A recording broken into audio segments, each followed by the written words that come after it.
നമ്മൾക്കൊരു ദരിദ്ര mind സെറ്റാണോ rich mind സെറ്റാണോ ഉള്ളതെന്ന് ചെക്ക് ചെയ്യാനുള്ള കുറേ പോയിന്റുകൾ നിങ്ങളൊന്ന് ചെക്ക് ചെയ്ത് നോക്കിട്ടോ. നമ്മൾ ദരിദ്രനാണോ അല്ലെങ്കിൽ റിച്ച് ആണോ എന്നല്ല, മൈൻഡ് സെറ്റിനെ കുറിച്ചാണ് പറയുന്നത്. നമ്മൾ വണ്ടിയിലെ പെട്രോൾ നോക്കുക, എപ്പോഴും ഫുൾ ടാങ്ക് ആണോ അല്ലെങ്കിൽ എബോവ് ഹാഫ് ടാങ്ക് ഉണ്ടെങ്കിൽ നമ്മൾ റിച്ച് മൈൻഡ് സെറ്റാണ്. എപ്പോഴും 100 കഞ്ഞി പെട്രോളടി ആണെങ്കിൽ നമ്മുടെ മൈൻഡ് സെറ്റ് ഭയങ്കര പോക്കാണ്.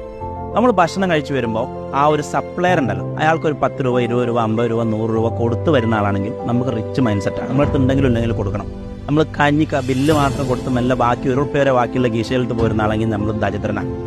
എവിടെ പോയാലും ഡിസ്കൗണ്ട് ചോദിക്കാം, എന്തിനും ഡിസ്കൗണ്ട്. 1000 പ്രൊഡക്റ്റിനും ഡിസ്കൗണ്ട്, 1,00,000 പ്രൊഡക്റ്റിന് ഡിസ്കൗണ്ട്, 2 പ്രൊഡക്റ്റിന് ഡിസ്കൗണ്ട്, എല്ലാത്തിനും ഡിസ്കൗണ്ട് ചോദിക്കുന്ന ആളാണെങ്കിൽ ദരിദ്രനാണ്. അയാൾ മനസ്സുകൊണ്ട് ദരിദ്രനാണ്.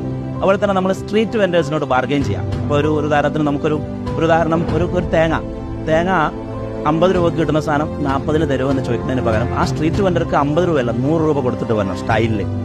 അത് റിച്ച് മൈൻഡ് സെറ്റാണ്. അയാളോട് ബാർഗെയിൻ ചെയ്യുന്നത് ദരിദ്ര മൈൻഡ് സെറ്റാണ്.